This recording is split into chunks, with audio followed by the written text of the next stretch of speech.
Does the government work for us or do we work for the government? Is the government capable of reducing its own spending, or will it only do so when it is forced to do so? Tonight, the case for austerity. Do you remember this past summer's debt debate debacle? It ended with the super committee, which ended in failure, which resulted in no cuts in government spending. Do you remember the summer before that when Tea Party protesters came out in full force against Obamacare and members of Congress who were contemplating supporting it? Do you remember when the Tea Party caused the Republicans to become the majority in the House of Representatives and even replaced a few prominent liberal Republicans in the Senate with small government conservatives?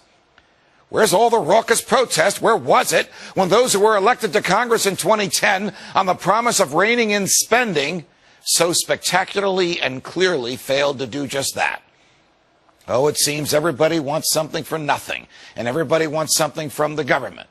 Frankly, this is why Ron Paul has never been the flavor of the week. He is the only serious Republican candidate who actually is advocating real austerity, real spending cuts, and a real shrinking of government. Newt Gingrich and Mitt Romney don't want to shrink the government because they love government. They just want to manage it better. But the problem with that approach, of course, is that government by its very nature is always mismanaged.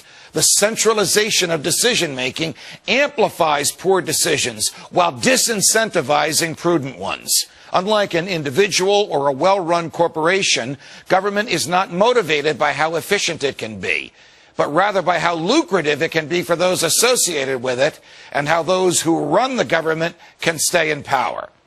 Someone who is philosophically opposed to government domination of the housing market would not perpetuate it by taking 1 red cent of taxpayer money from Fannie Mae and Freddie Mac like the former speaker did, whether he calls himself a historian or a lobbyist.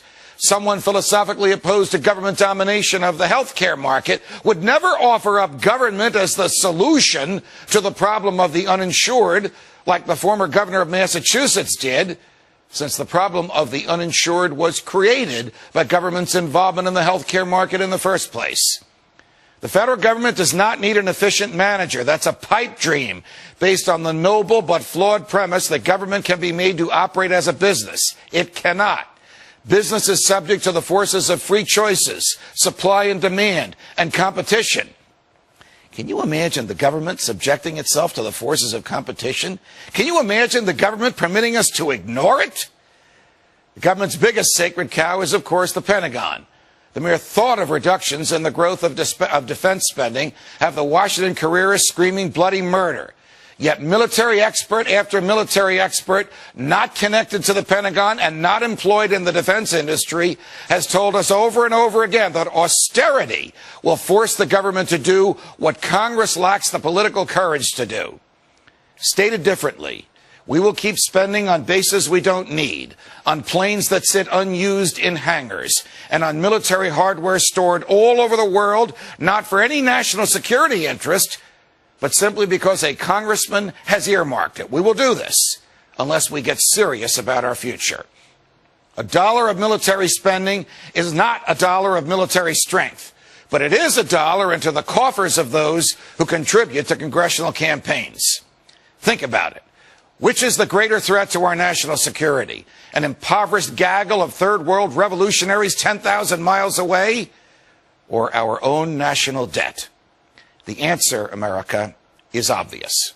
Government is not a jobs program, and government is not your caretaker. Government is an arrangement made by free individuals to protect their rights and their property. It doesn't take $3.6 trillion a year to do that effectively in America today.